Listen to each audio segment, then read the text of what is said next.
बच्चों, आज मैं नीरज श्रीवास्तव कृतिका पुस्तिका सहायक पुस्तिका के माटी वाली पाठ का अगला अनुच्छेद पढ़ाने जा रही हूँ। चाय तो बहुत अच्छा साग हो जाती है ठकुराइन जी, भूख तो अपने में एक साग होती है। बुढ़िया भूख मुट्ठी की भोजन मीठा। तुमने अभी तक पीतल के गिलास संभाल कर रखे हैं। पूरे बाजार में और किसी घर में अब नहीं मिल सकते ये गिलास। इनके खरीदार कई बार हमारे घर के चक्कर काट कर लौट गए।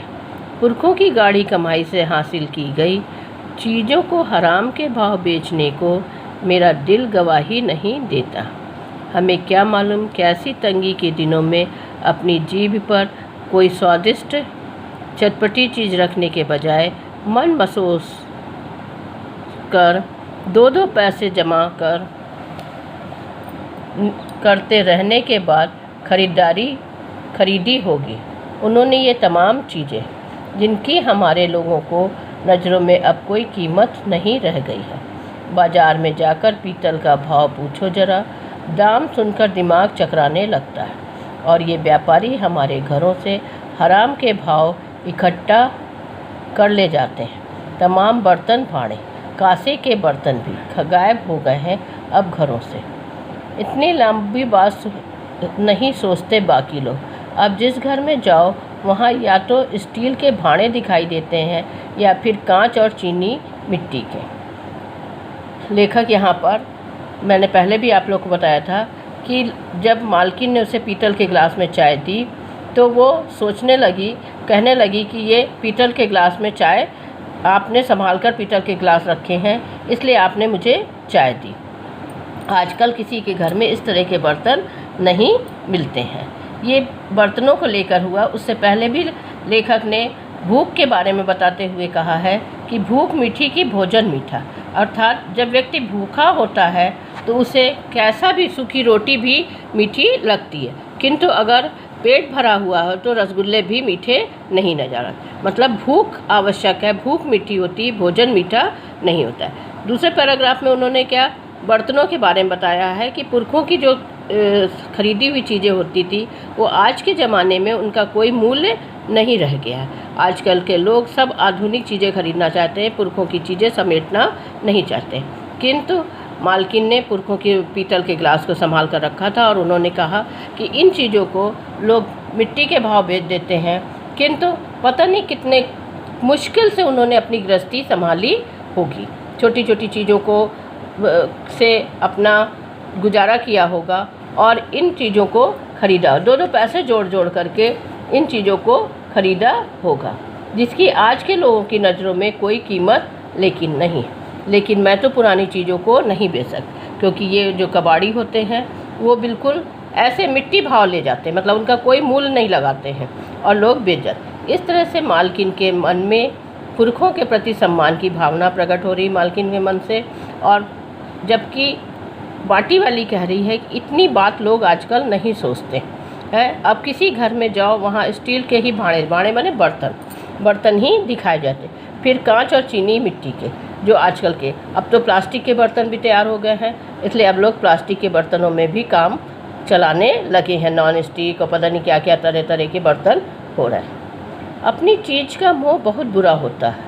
मैं तो सोचकर पागल हो जाती हूँ कि अब इस उम्र में इस शहर को छोड़कर हम जाएंगे कहाँ।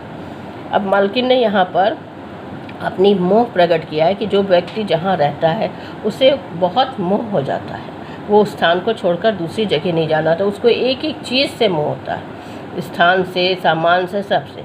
तो चूँकि टिहरी बांध बनने वाला है और वहाँ पे विस्थापन की एक समस्या, मैंने पहले ही प्रारंभ के ही पहले बताया था कि विस्थापन वो समस्या जब एक जगह से व्यक्ति को दूसरे जगह स्थापित होना पड़ता है। तो अब मालकिन जो है ये सोच रही कि उस उम्र में हम शहर छोड़कर कहीं और कैसे बसेंगे। ठकुराइन जी जो ज़मीन जायदादों के मालिक हैं वे तो कहीं ना कहीं ठिकाने पर जाएंगे ही, पर मैं सोचती मेरा क्या होगा, मेरी तरफ देखने वाला तो कोई भी नहीं है। अब माटी वाली कह रही है कि जिसके पास ज़मीन जायदाद है उसको मुआवजा मिल जाता है, वो वहाँ चला जाता है तो सरकार उसका पैसा देती है, भले ही उतना पैसा ना मिला जितना आपका है, किंतु सब कुछ छोड़ छाड़ कर दूसरी जगह बसना पड़ता है। तो ऐसे में बहुत सारी परेशानियाँ आती, जिसमें बूढ़े बुजुर्गों को तो बहुत ही ज़्यादा होती है। भाई यंग एज के जो मतलब है सही ढंग से काम करने वाले, वो तो दूसरी जगह जाकर काम कर लेंगे, किंतु जो बूढ़े हैं या जिनका खेती बाड़ी है वो सब छूट जाता है। तो पूरी व्यवस्था करना, पूरा व्यवसाय बनाना, घर द्वार बनाना, सब बहुत बड़ी मुश्किल चीज़ हो।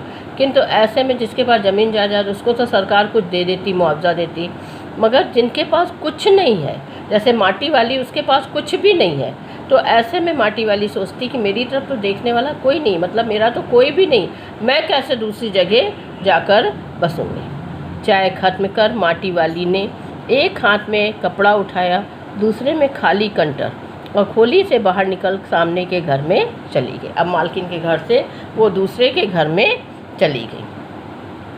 उस घर में भी कल का हर हालत में मिट्टी ले आने के आदेश के साथ उसे 2 रोटियां मिल गईं।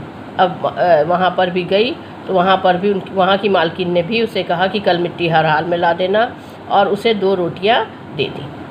उन्हें भी उसने अपने कपड़े के एक छोर में बांध लिया। लोग जाने तो जाने कि ये रोटियां अपने बुढ़े के लिए ले जा रही। उसके घर पहुंचते ही अशक्त बुढ़ा, अशक्त माने जिसमें ताकत ना हो, शक्तिहीन, बुढ़ा माने उसका पति बूढ़ा, कातर माने बहुत ही तीव्र दृष्टियों से देखना, एकदम मजबूरी की नज़रों से उसकी ओर देखने लगता है। वो घर में रसोई बनने का इंतज़ार करने लगता है। आज वो घर पहुंचते ही 3 रोटियां अपने बुढ़े के हवाले कर देगी। रोटियों को देखते ही चेहरा खिल उठेगा बुढ़े का, क्योंकि उसका बुढ़ा अशक्त है, कमज़ोर है, वो कुछ कर नहीं सकता है, बूढ़ा है। तो वो जब इसको देखता है तो खुश हो जाता है, उसको लगता है कि अब खाना बनेगा। वो खाना बनने का इंतज़ार करता, सारा दिन वो पड़े। किंतु आज वो माटी वाली सोच रही कि जैसे वो घर पहुँचेगी 3 रोटियां बुढ़े को दे देगी, और जैसे ही रोटियां बुढ़ा देखेगा तो वो खुश हो जाएगा कि आज उसे 3 रोटियां, क्योंकि वो सारी रोटियां जो है, एक रोटी उसको पहले मालकिन के यहाँ से उसने बचा ली थी, 2 रोटियां उसको और मिल गई, तो इस प्रकार 3 रोटियां हो गई। और वो सोचने लगी कि आज 3 रोटियां देखकर बुढ़ा खुश हो जाएगा, मतलब उसका पति खुश हो जाएगा, क्योंकि वो भी खाने का इंतज़ार करता है। जब ये सारे दिन बाद जाती वहाँ पर, तब उसे खाने के लिए कुछ मिलता है।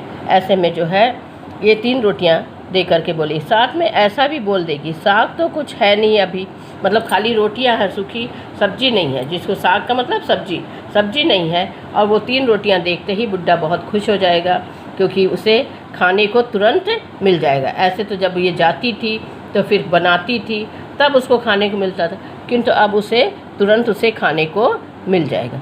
तब वह उसे जवाब सुनाई देगी, भूख मीठी की भोजन मीठा। तब वो उसे कहेगा कि भूख मीठी की भोजन, मतलब भूखे हैं तो ये सूखी रोटियां ही मीठी लगेंगी, चाहे जैसे खा लो, नमक से खा लो, गुड़ से खाओ, या ऐसे सूखी खा लो। गरीब आदमी अपना किस तरह से पेट भरता है, एक एक रोटी के लिए तरसता है। इस पाठ में इस चीज़ को बड़ी ही मार्मिक दृष्टि से दिखाया गया है। लेखक ने इन गरीबी को एकदम बहुत ही अंदर तक महसूस करके, जिसको कहना चाहिए गरीबी को, उन्होंने इन चीज़ों का बखान किया